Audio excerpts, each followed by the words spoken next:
Hello and welcome to Why Design. I'm your host Chris White, and today I'm joined by Sera Evcimen, mechanical engineer, founder of Pratik Development and host of the Builder Circle podcast. Sera's career spans building satellites, working in cleantech and robotics, and advising dozens of hardware startups. She's seen firsthand what makes early stage teams succeed or fail, and today she partners with founders as a fractional COO and CTO to help them avoid the costly mistakes that derail so many hardware businesses. In this episode, Sera shares some brilliant practical lessons: why product decisions quietly shape your hiring needs, how sunk cost fallacy can kill hardware startups if left unchecked, and why rushing into in-house manufacturing too soon can lock you into the wrong strategy. She also introduces us to the world of tribology, the critical but often overlooked science behind how products wear, fail, and survive in the real world. We'll also dig into why more hardware founders need to be honest about their risks, how failure stories can be even more powerful than success stories, and how Sera's community building work through the Builder Circle podcast and hardware meetups is helping founders connect, collaborate, and learn from each other's hard-earned lessons. So if you're serious about building better products or supporting the people who do, this conversation is packed with deep insights that you can apply straight away. So let's get into it. Sera, welcome to the podcast. Oh, it's so nice to be here. Thank you so much for having me. No, not at all. It's lovely to have you. We're going to get into the episode in a moment. I'm going to just talk through the kind of stuff we'll talk about, and then maybe we'll break from convention, as your background's certainly far from conventional as it is. So I'll let you introduce yourself rather than me just repeating what's already pre-recorded. But in terms of our focus for today, we're going to dive into your career and that unconventional career path through kind of the hardware startups, what you've learned from working with dozens of teams as a fractional COO and a CTO, what tribology or why tribology matters more than most engineers realise, your take on common hardware pitfalls and how to avoid them, the lessons you've learned kind of in the field, but also interviewing startup founders as part of your podcast as well, and the power of community, meetups, and storytelling to build better products. So we'll get into that in a moment, but over to you, Sera. Why don't you introduce yourself, give us a little bit of a flavour about who you are and what you do. Absolutely. I mean, I want to start off by saying I really appreciate you taking time and kind of talking to all of the people in the community and sharing their stories. I really appreciate what you do with your podcast. I really appreciate what you do in general. So I just want to kind of start with an appreciation note. So my name is Sera Evcimen, and I'm a mechanical engineer by trade, and basically, after finishing mechanical engineering, I went right into being, a lot of people talk about being a serial entrepreneur. I was a serial startup employee. So I went from kind of one startup, and then I did a bunch of stuff in one industry, and then I was just fascinated by other facets that I learned. And then because once you're in the startup community, you kind of start to know a lot of people, everyone talks to each other, you get to network, and as a result of that, I had the privilege of being able to be in a few founding teams, very the core engineering teams, early stage. And so I started my career in the space industry. I was building CubeSat satellites and kind of working in a clean room, but also because we were only a few people, I was also doing kind of sales engineering. So I would go to conferences and I would talk to people and try to understand what the customer landscape was for our CubeSats, and then kind of bring that back into the technical requirements. And that was a really cool kind of bridge role that I was able to hold. And then afterwards, I went into a consumer electronics business that was building bracelets for protection of women. And this was an interesting kind of social impact project. And also it got me acquainted with the kind of contract manufacturer and mass production perspective from this really early stage. And then from there, I went to Commonwealth Fusion Systems, and I worked on basically the R&D team that would be de-risking subcomponents for the fusion reactor. And then I went and worked on ion thrusters, and then I went to Toyota Research Institute and worked on robotics. So it kind of like it tittered and tattered around a lot of different hardware industries. But the kind of the lifeline of all of them was that I really liked building physical products and really understanding the integrated systems and how they work together and what the risks are. And then also got completely infatuated with the process of what it takes to build something from absolutely nothing and kind of cater those relationships in your supply chain and kind of build it up, which basically ended up with me starting my own company so that I could do that more with founders in a more involved manner than just an employee with a specific job title. And now that's what I do. I basically fractional CO and CTO is like one of the things I do, but mostly I like to call myself like a hardware startup partner. It's like a thought partner, a lab partner. I go in, I build their products with them, or I kind of zoom out and I help them with their strategy. So kind of that's me in a nutshell in this That's chaotic awesome. nutshell that my career has been. You're originally from Boston, I believe. So actually, I was born and raised in Turkey. I sound very American, so a lot of people assume I'm well, I am American also, but born and raised in Ankara, Turkey, and then went to school and stayed basically in Boston. And now I'm kind of going in between Boston and London to be able to continue my business, continue all of the efforts that I'm putting forth for hardware startups, and then also doing my master's here. That's awesome. Yeah, I'm just looking at your career here, and you've dotted around all over the place, haven't you? Mm-hmm. Turkey, in Germany, obviously the States, and in the UK. You've been, yeah, and that's wonderful to see. And it's a common thread actually I see with quite a few of the guests on the podcast who have been really proactive and really successful. Is that international thread? It really does open Mm. up doors, doesn't it? So that's wonderful to see. So let's start at the beginning then. So why design? Where did it all begin? How did your journey into mechanical engineering begin? And where did you get the bug? Yeah, it's such a good question, right? Because everyone definitely has a story to getting into hardware, which this is something that I love about it. It's so much more than just nuts and bolts. There's a lot of emotion behind the designs. So funny enough, the thing that got me interested in mechanical engineering was watching how it's made with my dad when I was a kid. So I was just always really interested in the manufacturing process of things. I mean, for those who are listening that don't know what I'm talking about, How It's Made is this like really old TV show that was It's on brilliant. Discovery Channel. It was amazing. Um, there's still like kind of types of that show still kind of petering on.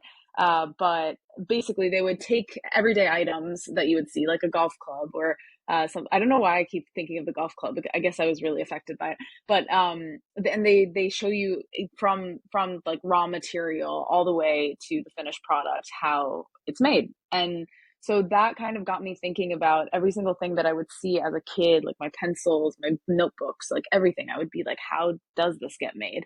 And then that kind of inherent curiosity coupled with being an absolute dork about math and physics and loving it, I decided, okay, like maybe mechanical engineering is the right path because I mean, engineering is a huge umbrella, and I feel like a lot of people really struggle with finding their niche within it. But the beauty of mechanical engineering is it's the like generalist engineering degree. You can do so much with it, and so that's how I kind of got into mechanical engineering itself. Amazing.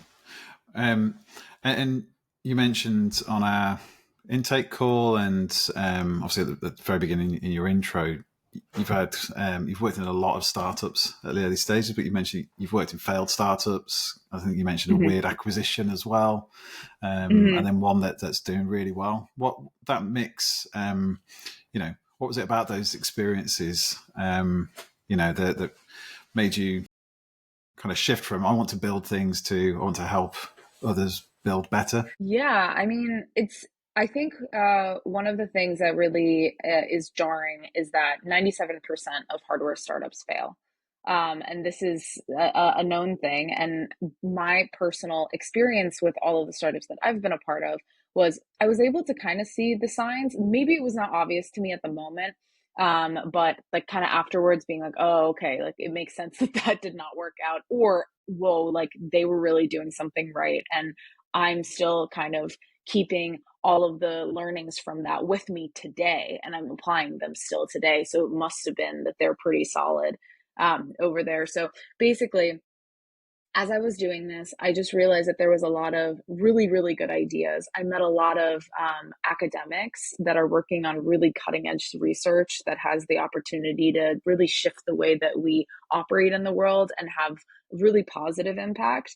But a lot of those ideas were kind of getting stuck on napkin sketches. And people just really weren't able to put I guess, like the path stones in front of themselves to build systems and then build businesses around them. And or they thought they knew and they would get into it and they would have really good connections, they would get a lot of money, and then not know exactly how to use it and when to use it, and how that path should go for a successful outcome. And it's kind of this inherent like frustration and curiosity, I guess, that led me to be like, okay, everyone's kind of making the same mistakes. And there's a lot that people can learn from each other. It's also really difficult to share mistakes publicly. So not a lot of people learn from each other's for that reason. We see a lot of news about like, oh, we like raised this gigantic round, we had this super successful launch, we had like all of these like super positive titles. Very rarely do you see people talking about like we really messed up. It's usually they don't want the bad PR. There's no such, they always say like there's no such thing as bad PR. When you're a startup, there is, because I mean VCs and customers are kind of looking for reasons to sometimes like not invest in you or not work with you because you're new and they're scared, and there's like the reputational element. So as a result of that, I was like, can I be a conduit to all of the people that I work with from all of the kind of case studies that I've seen, and do it in a way that's not harmful to anyone, where it's like I'm not like throwing anyone under the bus being like, oh well, they did this mistake so you shouldn't do it. It's like, no, these mistakes are pretty common. Like I've seen 5 startups do it. When I speak about it, no one would be like, oh, she's talking about us, because it's like I've seen it so many times. And so that whole kind of culminated to me being like, I need to get involved here and warn people and kind of give the big picture of just like, this decision you're making right now has all of these domino effects. Like, have you considered that? And if they're aware of it, they usually, startups take a second to either make that decision or like get more resources involved or whatnot. And it just helps. And it's just less wasted effort. And I think that's really important. Yeah, absolutely. And I think it goes down to a personal level as well. If you're always presenting as, polished, and I think I see this a lot of this on LinkedIn where people present their best selves, mm-hmm. And I get it. My first year with Codu was tough. It was really, really challenging going from something where I'd spent 10 and a half years in an established business. You have your routines, you have your team, it kind of, even during the hard times, it kind of flows.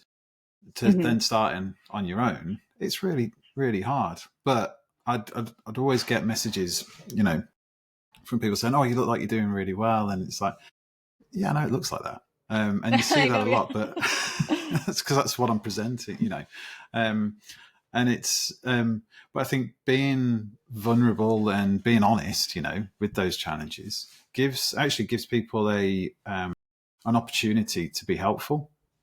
Because totally. I think people generally want to be helpful. If you don't give them a clue, how do they know who to help? I've certainly seen that on an individual level and on a business one. I think from an investor's point of view, there's no such thing as the perfect opportunity, and the right investors will have the right connections and be able to help. They're looking for problems to solve and be useful. It's not just Mhm. money. It's about how can we leverage this opportunity, money, Mhm. but money and expertise included. But if there aren't any problems to solve, I think in some respects that's possibly a less attractive investment.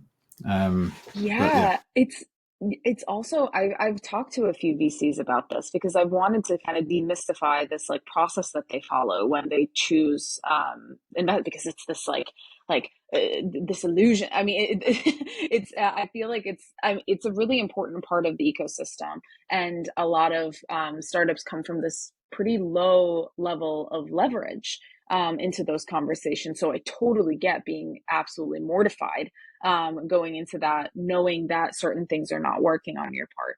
But time and time again, specifically with hardware savvy VCs, what I've seen is that they really respect founders that know their risks and can like kind of own up to it, being like, this is a problem about our system and we're fixing it doing like this test and this prototype and this partnership.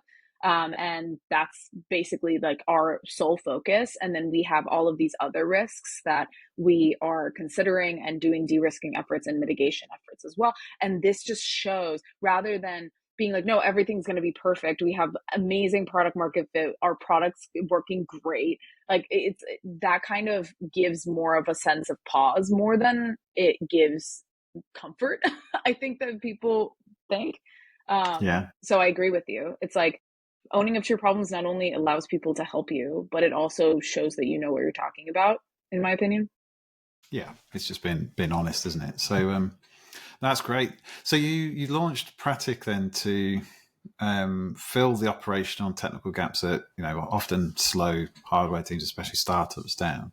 Mm-hmm. Um, what that sounds fairly obvious from what we've just been discussing, but what made you start Pratik?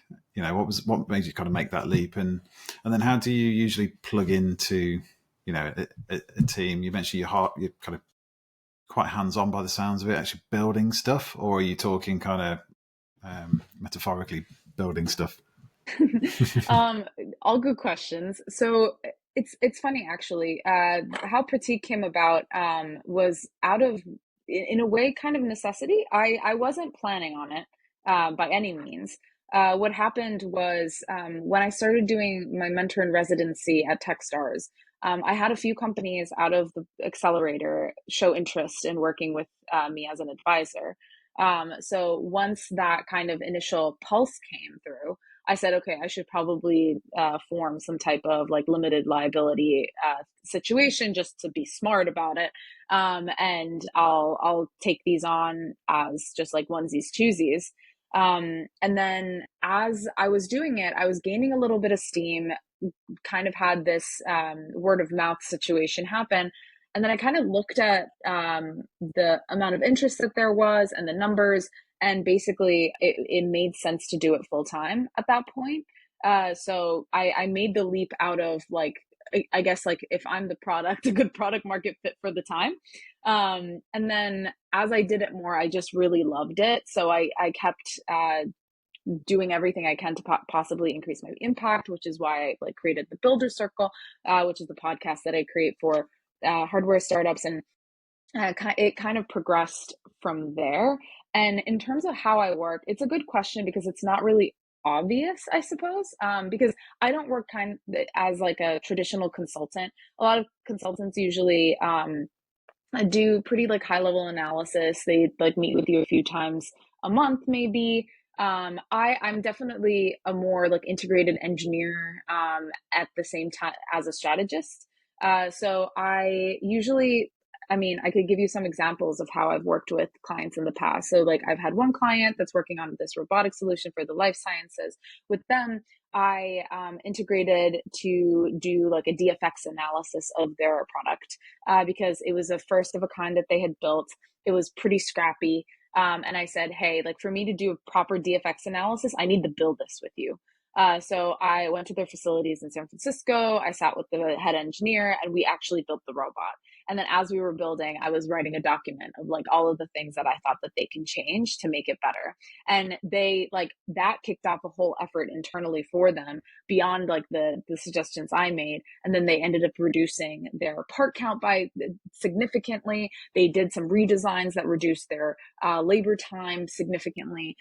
So that was one thing. And then they were looking into the process of insourcing versus outsourcing. So then I kind of took a step back to a higher level, and I was working with the CEO and the engineer to be able to figure out, okay, if you insource this, like what are the trade-offs? What is it going to cost? Like what are you trying to deploy? And then if you outsource, what kind of contract manufacturers should we be looking into? Let's have some preliminary conversations with them, understand how they work, get a preliminary quote, be able to kind of compare those to each other, and then kind of make an assessment for what the proper strategic approach would be. So that's like a pretty like hands-on in one way.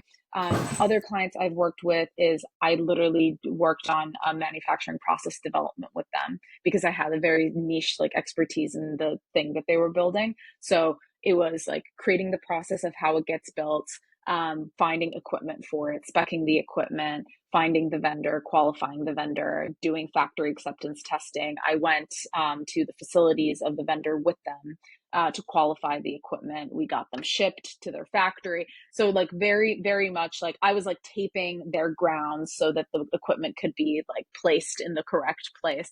So it really depends. I always joke that I'm the happiest when I'm crawling on the floor of a factory floor. And I try to put myself in situations where I do that. Yeah, it sounds like a lot of fun. What before you're kind of crawling on the floor, then what do you typically look at first when you're brought in?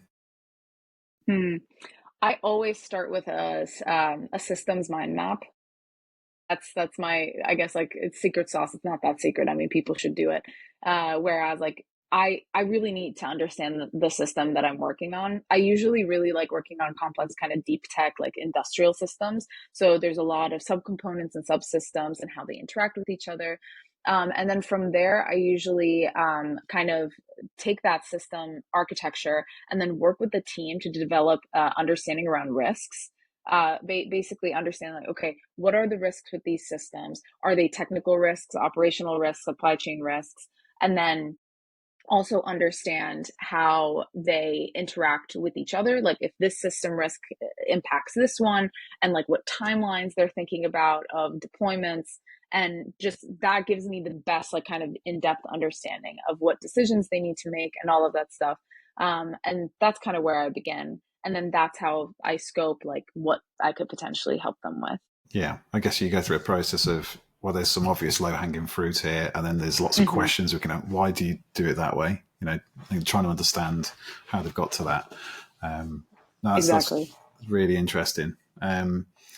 So, in terms of some of the common pitfalls, then obviously you go through this a lot in your day job, and I know you talk about it on your podcast as well. Kind of hardware horror stories, I think you called it. So, yeah. What are some of the most common pitfalls that you see founders and engineers fall into? Yeah, I mean, there are many, many, many. But I usually try to go into like some deep cut ones where it's like it's not super obvious, but I'll kind of touch upon what I said before, where it's like rushing the decision to insource versus outsource. And this happens sneakily. It doesn't happen like, oh, whoops, we did that. It's usually engineering teams go and like they spin their gears and they're like trying to figure stuff out, and they're like, okay, we'll buy this and we'll buy that and we'll get this and we'll assemble it here, and then oh, this decision has been made already, we've moved on, hold on though, like that's pretty big because what that does is it creates the precedent of what maybe the company strategy becomes. Because if you're used to doing it in-house, you start to hire people who do it in-house, and then you're more likely to continue doing it in-house, even if it doesn't make sense with your core competencies that you're trying to build and like what your techno-economics are telling you. So it's like, as an engineer, I actually just recently gave a talk about this at the Hackaday conference, and a lot of the listeners were engineers, and I kind of brought this perspective to them, being like, you might look at this and you might hear me talk about these things and you're like, that doesn't matter to me. I'm not a founder. It's like, no, actually, like these decisions, these things kind of percolate in the engineering part of the organization, and then they don't get caught until way later. And then it's kind of like the sunk cost fallacy, like, oh, we've already done all of this work. Like, basically, we should just continue it. So in my opinion, that's a pretty big one. In terms of sunk cost fallacy, I mean, sunk cost fallacy is a huge one because you're constantly operating in this constraint mindset, right? Like you have very little money, you have very little time. So once you've sunk any type of cost or time into something, there's this inherent attachment to it that I think is pretty problematic. And I don't think this is really startup. Like this is like anyone in hardware, because it's so hard to start over, and the cycles are so long. But I mean, sunk cost fallacy with design is really a true thing. I even had one founder that came on my podcast about it being like we were so headstrong about like how we did this particular thing, and we ended up buying so much of it, but then we had to pivot because the market was telling us that like it was not the right move. And then they basically had a bunch of inventory that they had to basically throw in the garbage. So that's a big one, I'd say. Yeah, it's I guess it's easy just to get carried away, isn't it? And yeah, you're too far down the garden path now. Let's just keep going. But you said to me as well that product decisions define hiring needs. Perhaps you could unpack that a little. Absolutely. I mean, this is just right up your alley, isn't it? I feel I'm preaching to the choir. Yeah, this is another actual sneaky one, because I don't think people think of it. I think of companies and startups and systems, well, not systems, but like technology as a system. Like they're all interconnected and they really touch each other, and there is this inherent dependency that I feel like we keep forgetting. Where it's like when you have a product roadmap and you have these I guess milestones that you need to hit, you need specific people to be able to unlock that, which is obvious. But when you're making hiring decisions, I think it's really important to understand what like technical decisions are going to affect your hiring decisions. So like the example I gave is a pretty perfect one, where it's like if you're insourcing and you're, let's say, planning on hiring kind of like an operations person, right? If you're insourcing versus outsourcing, their background is going to differ drastically. If you're like insourcing, you want someone that has manufacturing experience, someone that has process engineering, some type of, maybe they've like trained technicians before, and like internal ops. But if you're outsourcing, you want someone with supply chain experience, maybe a little bit of manufacturing, but more so like someone that understands like vendors, contract negotiation, maybe is really well connected in the contract manufacturer world. So like when you're like, oh, I need an operations manager, or I need a COO, and you haven't made this decision, it's just like it's risky. It's risky on who you will hire and if it will be a good fit for what your business will need. And what happens is if you hire too early, it will basically make the decision for you in a way, because if like you're hiring a COO with manufacturing experience, guess what they're gonna want to do? They're not gonna want to outsource that manufacturing. They're excited about it. And so what I usually do, and this is actually a workshop that I gave in one of the accelerators, was like mapping out skills according to the milestones that you're trying to hit, and then understanding your skill deficits. And then that helps you determine what position you need to hire for from the skill deficits. And then furthermore, you can have your kind of design, test, build cycles listed out in a Gantt chart format kind of. And then you can have these skills kind of saying, okay, I need like this person at our second cycle of build test. So I need to put the job description out now because it takes this much time to hire. And then you might find skill deficits that are not a full-time position. And that's also a really good find, because I oftentimes see startups hiring full-time positions and then people either are super overstretched or opposite, don't have enough things to do because they were hired for something that could have been done by a contractor. So all of these really affect, I think, a startup success.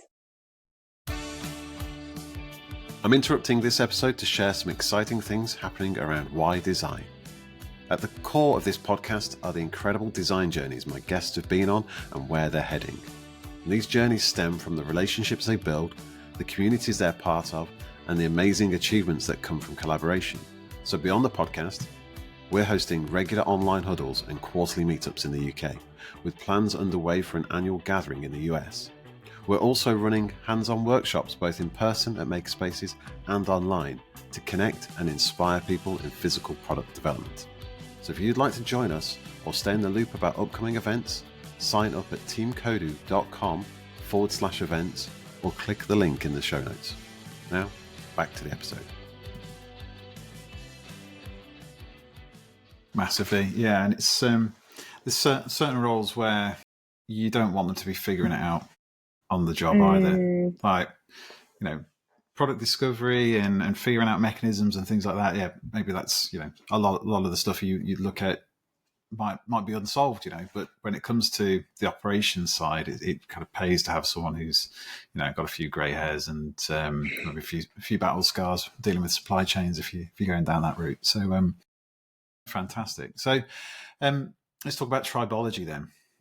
Okay. and failure modes. Let's dive into this. So, you mentioned this on our intake call, but what pulled you into tribology, and what is it for those of us, mainly me, who've never heard of the word before? Yeah. So, as I mentioned in my introduction, I decided to pursue a technical master's in mechanical engineering and focusing on tribology here at Imperial College. And my whole reasoning for it was because I've been in these kinds of like operational roles, like test engineering and all of that stuff. And throughout doing engineering, I feel like anyone that's listening that is an engineer has felt this way. It's like you always kind of notice your knowledge gaps, or people very rudely point them out to you. And it becomes this thing of like, oh, I really want to learn that. And I started kind of keeping a list. And I, in my mind, kind of said, okay, once this list gets like 10 items on it, I have to do something about it. And that kind of triggered this notion of like, okay, I really want to learn a little bit more about like thermoeconomic analysis. These are random things. These are not related to tribology. I'll get to tribology in a second. But I was like, I really want to understand thermoeconomic analysis. I really want to understand polymers better because they're used in everything and they don't behave like metals. And I haven't really learned properly how a transmission system is designed and how like gear geometries are made. And these are things that I kind of just like randomly wanted to learn. And it just made sense to do a master's. And because I have my own business now, I can dictate my own time. So it ended up working.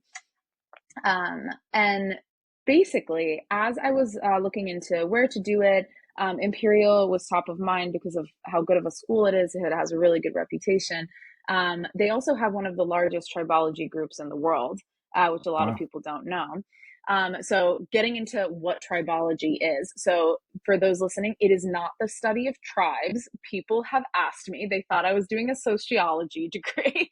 That is not true. So tribology is the study of contact.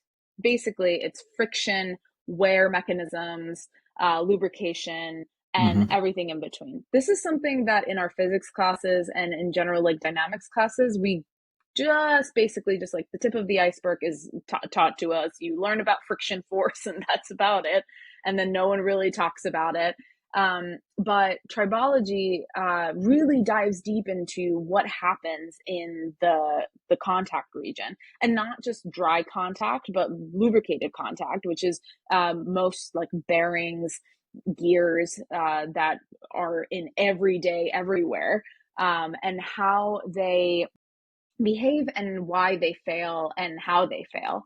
And when I started learning about it, I was just completely infatuated with how, firstly, detailed it was, but also how kind of it seemed like uncharted territory a little bit. There's a lot of newness to it in something that is inherently the most common phenomena in any mechanism. Like, I mean, everything works with contact.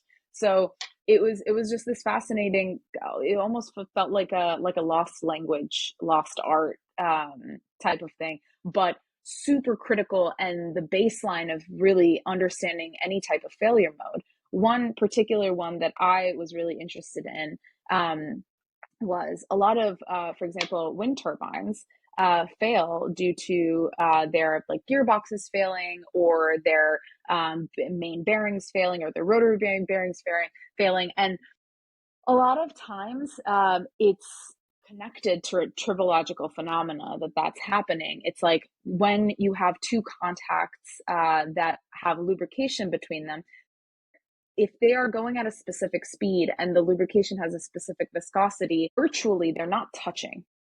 There's a film between them. The lubricant is between the two surfaces. And so tribology really dives into, and the project that I'm working into really dives into understanding how that film changes according to temperature, speed, loading conditions, and all of that.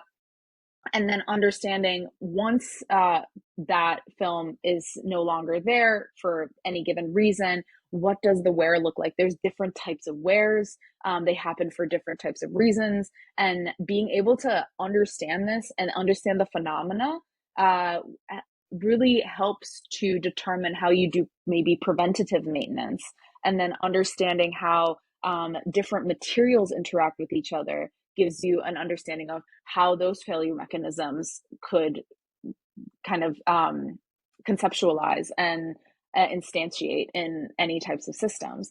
So I just kind of grew very fond of the topic itself, and then I saw its application in transmission systems and gears. So I was basically like, this is just like the baseline of understanding mechanical failure modes, and I feel like everyone should learn it and do it and know it, and it shouldn't be this lost art. Absolutely, yeah. So it sounds like it's helped you solve quite a lot of problems as well. Getting to the root cause, you can then, it's a lot easier then to prescribe a solution. Yeah. Why do you think it's so overlooked then in mechanical engineering? See, that I have no idea. It is some like the basically institutions have tribology, like there's this tribology class at Imperial is the one that I've seen the most in depth.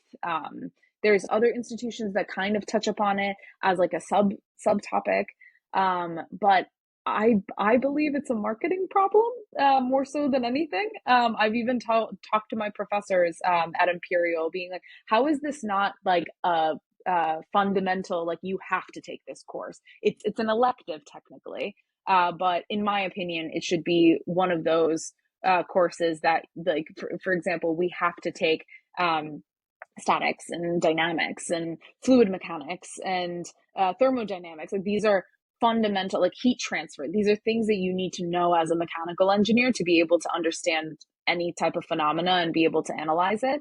So I feel like tribology is almost like a core unit that should be taught.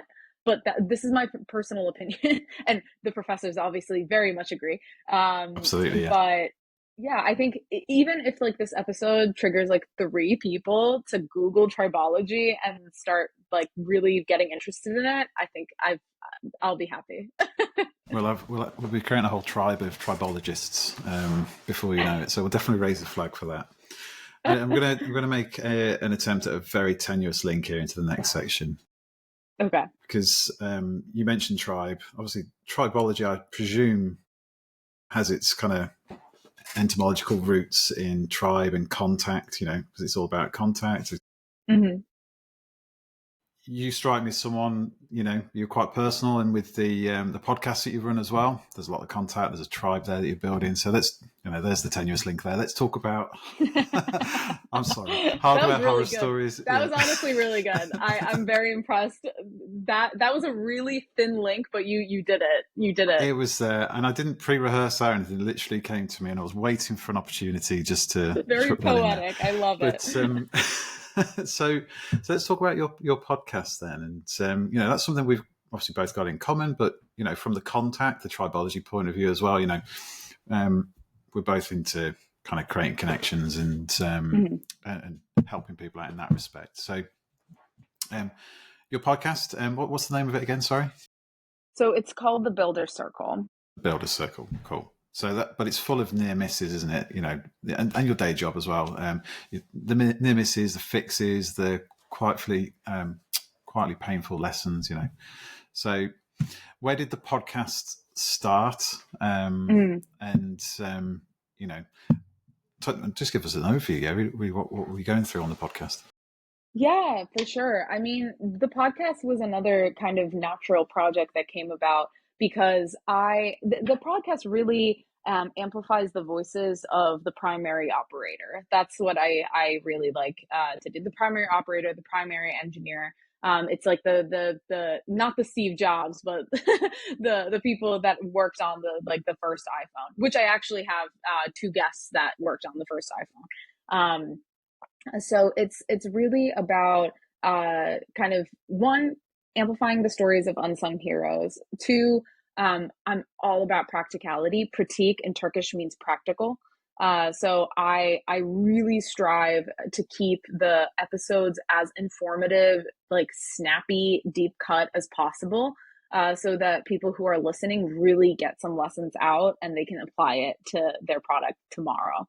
And so all of the episodes are handcrafted through topics that I feel like hardware startups struggle the most. It's either they're aware of it or they should be aware of it. So I try to kind of create that conversation. And then I find the kind of best person, best subject matter expert I can think of, and through my network, that I can bring in to have that conversation with. I get to selfishly have that conversation. So I feel like basically what was happening was I would be having these conversations with my connections, and it would be on a Zoom call, and I'd be like, man, I wish I recorded that, because I feel like that would have been so useful for so many people. And one time I was speaking to this amazing industrial design studio out of San Francisco called Prowl. They are all about kind of the regenerative future. They try to make everything sustainable. They always think about, they have the catchphrase of "we start at the end," so they think about what happens at the end, and they design and build stuff according to that. And I was talking to the two ladies that run it, and I said, if I did a podcast, would you get on it and talk about industrial design and sustainability? And they were like, absolutely. And that kind of kicked it off. But then it kind of spiraled into this, okay, I really have these tactical questions I want to ask. So I got Scott Miller, who's the head engineer that worked on the iRobot Roomba and got it scaled up in China for the first time. And they had a lot of failures, and they were unable to detect it. And he had how he set that up. And then I had Ying Liu, who was the person that essentially set up the supply chain of Apple in China from nothing. So she's one of the most impressive guests I've had. And then I got Tyler Mincy, who was the project manager for the first iPhone. So it was just all of these people that have worked in this really early stage, really difficult to scope, chaotic environment for these huge companies that later on became gigantic, and really trying to claw at, but how, but why, and really be able to concoct this equation that people can use to apply to their own product. And with that, it created community. I have incredible listeners that reach out to me and direct message me their questions. They come to hardware meetups and I get to meet them. So it's become this kind of micro community that I've been able to create. And it's just, it honestly makes my day. I sometimes get messages saying that hey, thanks to your podcast, I've decided to embark on this journey, and I feel well supported. And so it's really, really cool. It's been the most rewarding. It's amazing, isn't it? It's I think how long's the podcast been going? So I will have my 2-year anniversary in June, which is when I intend to launch my 3rd season. Amazing. Yeah. So you've been going, just about a year longer than Y Design, but it's even, we've been going a year, and still, we get kind of good listeners. We get kind of it's going up every week, which is great to see. But I don't know about you, but going to events and people recognizing you and come up and saying really nice things. Maybe it's with the British in me, but it's lovely but odd as well. So, but yeah, anyone listening that sees me at an event, do come up and say hello. I don't want to put you off. It's generally one of the best things about kind of running this podcast and the community. It's just really nice, isn't it? Just, you feel like you're having even just a tiny impact. It's all positive. I always, like, when I first started it, I always said, if I can like change one person's opinion or inspire one person, I've done my job. And my partner has been really supportive of it, and he always kept that in mind too. Because I mean, when you first start a podcast or anything, there's like very few listeners, and there's not that much like to it, and it's like being able to keep at it with that kind of notion and goal in mind is so important. Yeah, but like you say, it's for Y Design, I'm not expecting to be rivaling kind of Stephen Bartlett or Joe Rogan or anything like that. It's a very niche audience that we're appealing to. Totally. But like you say, if you can, spark a conversation, if you can spark a thought, if you can make connections, we've got people in the WhatsApp group that are making kind of side groups and kind of talking about collaborating, and like small consultancies that are really kind of banding together through challenging times. It's like, that's awesome. I absolutely love it, and you must have the same with the Builder Circle. So that's awesome. So,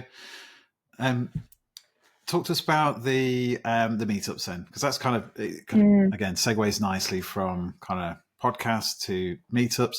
We're going to catch up tomorrow at another one that you're involved in, aren't we? So be too late to promote it on this. This will come out weeks after. But how did you get started in the hardware meetup scene? And kind of what's the best thing about kind of that whole kind of community?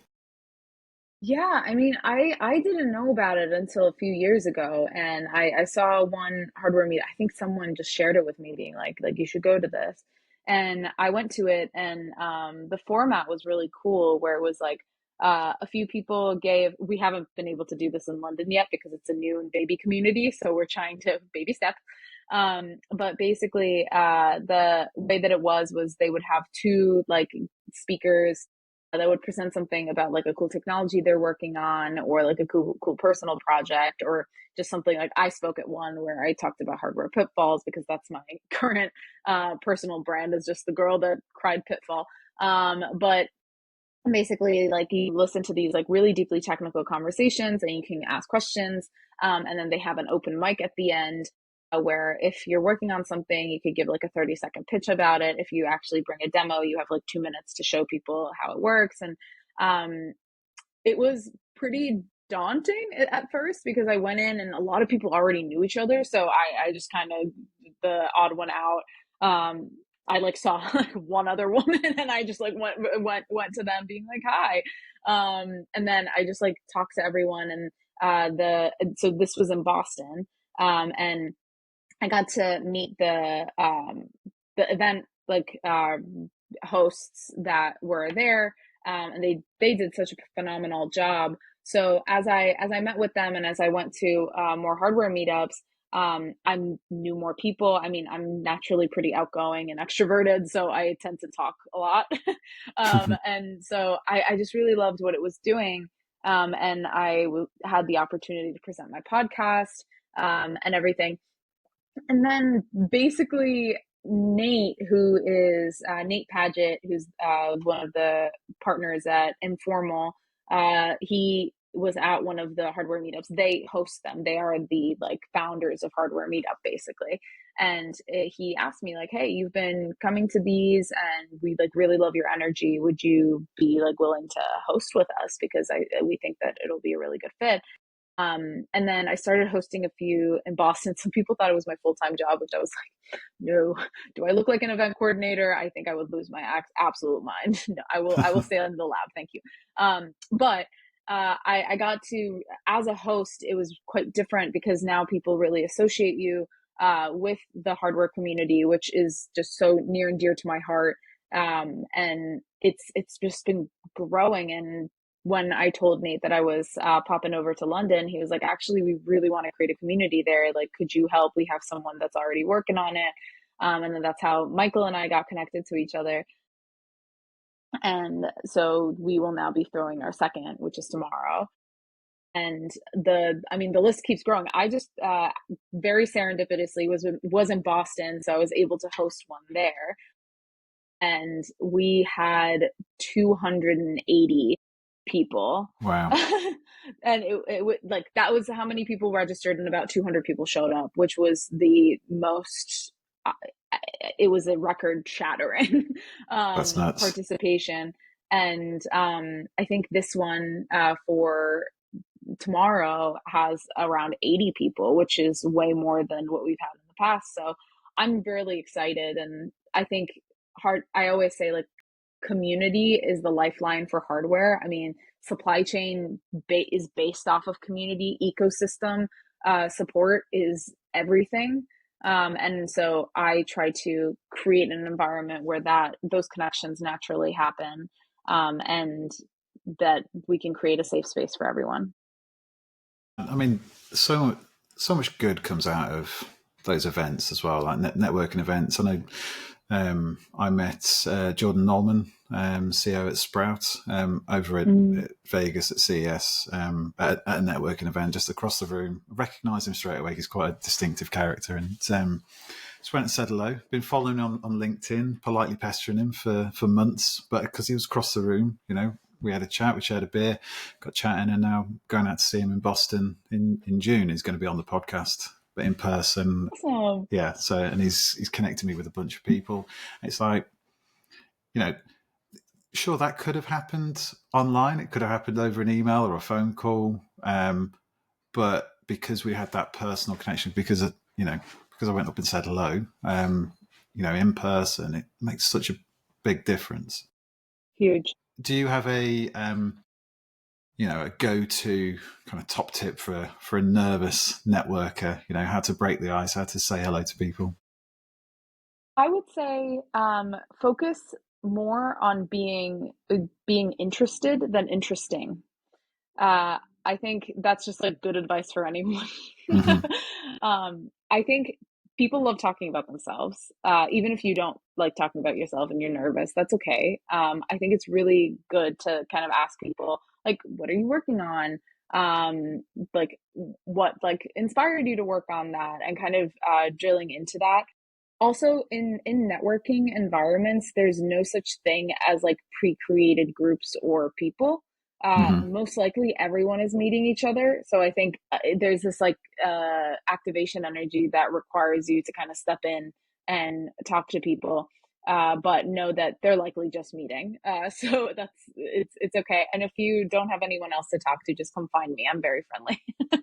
I usually scout out the very silent people, and I maybe traumatize them, who knows, but I go in and talk to them, because I understand it's a huge effort to put forth, and we're all engineers, and talking and writing and stuff is not our forte, so it's okay. Absolutely. I mean, I've been on stages singing and playing guitar, and I still find it kind of strange and nervous going up to strangers in a networking event. And but I think we kind of crossed paths at a hard stuff event, didn't we, before Christmas? Yeah, we did. Across the room, and then we connected online afterwards. But they borrowed the open mic idea as well from that, and I thought that was an absolutely brilliant thing to put in, because it, and if anyone's at a networking event and they do a similar thing where you get a chance to stand up and say who you are for 30 seconds, I think definitely take a look, because even me as a recruiter, and I don't know, it's slightly different in the States, but in the UK, recruiters don't have a great reputation. They stay clear of recruiters. So for me to stand up and say, hello, this is who I am, still had a lot of people interested coming up and speaking to me once they realised that I'm not just a recruiter. There's a nice person in there in the hardware community as well, But yeah, it's great, because then it's, people will seek you out. It's like, oh, I liked what they said about that thing, I'll go and ask them about it. But no, that's great. So we're kind of coming towards the end of time here. End of time. That sounds very very deep. End of the podcast. So between growing Pratik and finishing your masters, what other plans have you got for kind of looking ahead now for the next kind of 12 months or so? What are you most excited about, either personally or professionally? Yeah, I mean, I think it's the part about the job that I really like is that I can't really predict where it's going to take me. One thing that it has been incredible is like having this community, having a voice on LinkedIn and the podcast, is that it's just brought up opportunities that I wouldn't have been able to dream up really. So, I mean, I really love what I do. I love working on hardware. So that's a definite, and I look forward to that always. I really look forward to like this new season that I'm going to release for the podcast. I just got my first sponsor, which is a huge deal for me after 2 years. So I'm very mega excited about that. I'm getting married in the summer, so I guess that's like a personal excitement. That's amazing. And yeah, I mean, overall, I just really, really want to continue fostering this community and building upon what I already have. And who knows, maybe I'm working on some kind of personal hardware projects. Maybe those will spin out into companies. We'll see. Just leave it at a cliffhanger there. Yeah, very, very exciting. So no, that's really great. So when do you finish your studies? Is that this year, is it? Yes. So basically I am going to be done with my finals in 3 weeks, and then thesis, and then thesis is due at the beginning of September. So it's a 1-year program, so really quickly. Have you got a date for the podcast for when the new series goes live? The plan is for late June. Late June. Okay. Well, this will be out by then. No, that's wonderful. Well, thank you for squeezing us in, considering how busy your kind of your schedule is at the moment. And best luck with the finals. And I will see you tomorrow. Yes, thank you for joining us, Sarah. Thank you so much. It was such a pleasure. No problem at all. Thank you for tuning in to this episode of Why Design. If you enjoyed this episode, please take a moment to leave a review wherever you're listening. It really helps others discover the podcast. And while you're at it, why not share it with a friend or colleague who'd enjoy it too? If you'd like to stay connected or explore more about the work we're doing at Kodu, feel free to visit teamkodu.com or connect with me, Chris White, on LinkedIn. Thanks again for listening, and I'll see you next time.